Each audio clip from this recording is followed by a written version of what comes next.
Next हमने करनी है decussation of medulla oblongata at different levels. Decussation का क्या मतलब है, देखो जैसे कि हमारे पास मेडुला ऑब्लिंगेटा है ना, तो हम इसको नीचे से ऊपर की तरफ 4 डिफरेंट लेवल्स में काट देते हैं। ठीक है, 4 एरिया से काटेंगे। जैसे सपोज मैंने यहाँ से कट लगाया, कि यहाँ से एक, यहाँ से और एक ऊपर से मैंने कट लगाया, और कट लगा के मैं देखती हूँ कि हमारे पास जो उस सेक्शन से मेडुला काटा है तो उसमें हमारे पास जो है वो कौन कौन से स्ट्रक्चर्स नज़र आते हैं। तो 4 लेवल्स पे इसको हम बोलते हैं डिकसेट करना। तो 4 लेवल्स पे जहाँ पे हमारे पास मेडुला ऑब्लिंगेटा को डिकसेट करके उसके स्ट्रक्चर देखते हैं ना, वो लेवल्स कौन कौन से होते हैं। पहला होता है at the level of pyramid, फिर हमारे पास होता है at the level of lemniscus, then हमारे पास आ जाती है at the level of olivary nucleus, and last हमारे पास आ जाती है ये at the level of just above the pons आ गया। मेडुला से ऊपर क्या होते हैं, पॉन्स होते हैं, तो ये लेवल है हमारे पास जस्ट बिलो दी पॉन्स आ गया, बिलो दी पॉन्स है।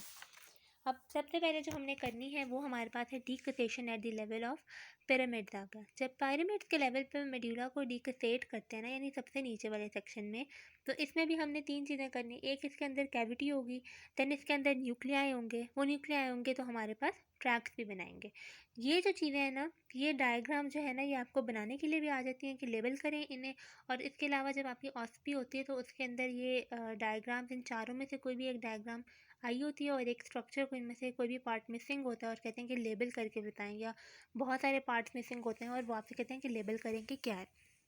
तो पहले decussation at the level of pyramids आ गए। अब याद रखना है कि पिरामिड्स के लेवल पे डीकसेशन है, तो पिरामिड्स हमारे पास स्पाइनल कॉर्ड के सबसे करीब है क्योंकि इसको हमने सबसे नीचे से काटा है, तो ज़्यादातर इसके अंदर सिमिलैरिटीज़ होंगी स्पाइनल कॉर्ड की तरह।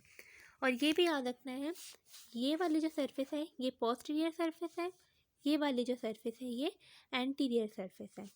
ओके, अब हम कहते हैं, सबसे पहले हमने कहा कि अगर जो है वो हमने इसको पिरामिड्स के लेवल से लिया है, तो पिरामिड्स हमने कहा था कि उधर क्या हुआ था, ये ग्रेट मोटर डीकसेशन हुई थी। और वो क्यों हुई थी, क्योंकि कॉर्टिकोस्पाइनल ट्रैक के फाइबर्स ने आपस में क्रॉस किया था और हमारे पास बनी थी मोटर डीकसेशन। तो ये देखो हमने ऐसे शो किए हैं, ये कॉर्टिकोस्पाइनल ट्रैक्स के फाइबर थे।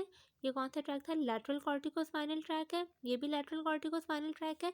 इसके फाइबर्स यहाँ से आए और ये डीकसेट कर दी। ये जो डीकसेशन हुई हमारे पास, ये क्या है हमारे पास, डीकसेशन ऑफ पिरामिड, जिसको हम बोलते हैं मोटर डीकसेशन ऑफ पिरामिड। और ये भी पूछ लेते हैं कि कौन से ट्रैक से फाइबर आए हैं, तो लैटरल कॉर्टिकोस्पाइनल ट्रैक्स के फाइबर आए। देन इसके अंदर कैविटी कौन सी होगी, क्योंकि ये स्पाइनल कॉर्ड के सबसे करीब है, तो इसके अंदर जो है वो सेंट्रल कैनाल ही होगी। Anterior side, posterior side, anterior median sulcus, posterior median sulcus posterior side पे, एंड एंटीरियर मीडियन फिशर होता है ये एंटीरियर साइड पे, ये पहले भी बताया था।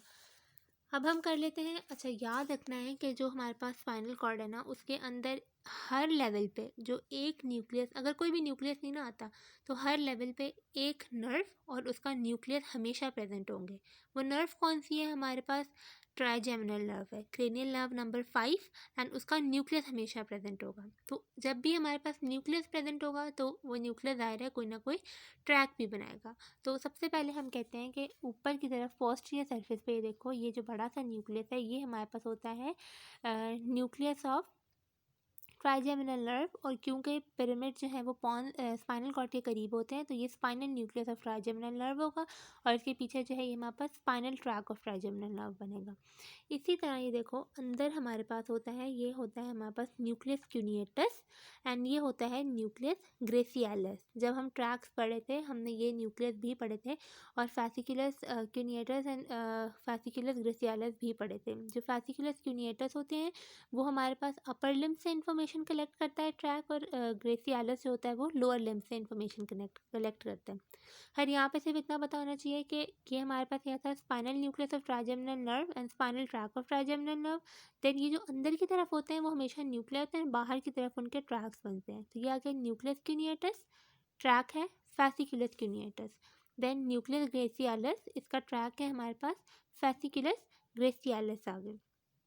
ऊपर वाला पोर्शन ख़त्म हो गया। फिर हमारे पास इसके अंदर जो है वो आती है एक न्यूक्लियस और प्रेजेंट होता है, वो हमारे पास होता है ये again nucleus of the accessory nerve, और इससे निकलेगी spinal root of accessory nerve. अच्छा, जो एसेसरी नर्व है ना वो हमारे पास होती है क्रेनियल नर्व नंबर 11। अब जो एक्सेसरी नर्व होती है ये इसकी दो ब्रांचेज होती हैं, एक इसकी क्रेनियल ब्रांच होती है और इसकी एक स्पाइनल ब्रांच होती है। पीछे मैंने बताया था क्रेनियल ब्रांच निकली थी हमारे पास, तो वो मैंने कहा था कि जैसे जैसे हम ब्रेन के करीब जाते जाते हैं ना, ऊपर ऊपर की तरफ जाते जाते हैं, इस तरह से याद रखो कि स्पाइनल कॉर्ड नीचे होती है, ब्रेन ऊपर होती है, तो जो जो हिस्से नीचे की तरफ होंगे वहाँ से स्पाइनल नर्व्स निकलेंगे क्योंकि वो स्पाइनल कॉर्ड के करीब है, और जो ऊपर वाले हिस्से होंगे क्योंकि वो क्रेनियम या ब्रेन के करीब हैं तो वहाँ से क्रेनियल नर्व्स निकलती हैं। तो यहाँ से जो हमारे पास एक्सेसरी नर्व की ब्रांच निकलती है वो होती है spinal root of accessory nerve निकलती है। ठीक, क्या क्या कर लिया आपने, हमने spinal tract of trigeminal nerve, nucleus, spinal tract of trigeminal nerve, then spinal root of accessory nerve, then nucleus cuneatus, fasciculus cuneatus, nucleus gracialis, fasciculus gracialis, posterior median sulcus, anterior median fissure, lateral corticospinal tract और great motor डिकसेशन बन गई। Then इसके अंदर जो आखिरी चीज़ है वो 3 tracks ऐसे होते हैं, ये पोस्टीरियर सरफेस है, ये एंटीरियर, तो ये क्या होगी, लैटरल सरफेस है। तो देखो पोस्टीरियर तो वैसे ही लगा दो, यहाँ इंटीरियर लगा दो, spinocerebellar tract, anterior spinocerebellar tract. Cerebellar tracts दो हैं, पोस्टीरियर एंड एंटीरियर, और जो स्पाइनोथैलेमिक ट्रैक है वो लैटरल स्पाइनोथैलेमिक ट्रैक, दो लैटरल हैं, ये lateral corticospinal tract and lateral spinothalamic tract, then posterior spinocerebellar and anterior spinocerebellar tract. ये चीज़ें पूछते होते हैं, कहते हैं कि बताएं कि कौन से ट्रैक्स हैं, कौन से न्यूक्लियस हैं आपके पास, देन आपसे पूछते हैं कि मोटर ट्रैक्स कौन से हैं और वो स्पाइनल ट्रैक्स कौन कौन से हैं। तो ये देखो, डिकसेशन ऑफ पिरामिड थी, कैविटी थी, सेंट्रल कैनाल, न्यूक्लियाई थे, न्यूक्लियस ग्रेसियालिस, तो उधर उसका हमारे पास ट्रैक चला जाएगा कौन सा, fasciculus gracilis, then nucleus cuneatus का ट्रैक जो है वो हमारे पास होता है fasciculus cuneatus, spinal nucleus of trigeminal nerve था, देन इसका ट्रैक भी था, फिर एसेसरी न्यूक्लियस था हमारे पास, या एसेसरी नर्व का न्यूक्लियस था, कौन सी ब्रांच थी, स्पाइनल ब्रांच थी। मोटर ट्रैक्स जो थे वो सिर्फ दो थे, decussation of corticospinal, lateral corticospinal tract से जो है वो हमारे पास great motor decussation of pyramids बनी थी, और बाकी जितने भी ट्रैक होंगे इसके अंदर कौन कौन से, posterior and anterior spinocerebellar tract, lateral spinothalamic tract, वो हमारे पास and spinal tract of trigeminal nerve, that is cranial nerve number 5, वो हमारे पास बनाते हैं दी सेंसरी ट्रैक्स आ गए। ठीक, उसके अलावा ये एक MCQ आता है, कहता है कि सब्सटेंशिया जेलेटिनोजा होता है ना, वो nucleus of spinal tract of trigeminal nerve के साथ मिल जाता है, तो ये पूछ रहे हैं कि कौन सा स्ट्रक्चर जो है वो पिरामिड्स के लेवल में हमारे पास मिल जाता है nucleus of spinal tract of trigeminal nerve के साथ, तो वो है सब्सटेंशिया जेलेटिनोजा।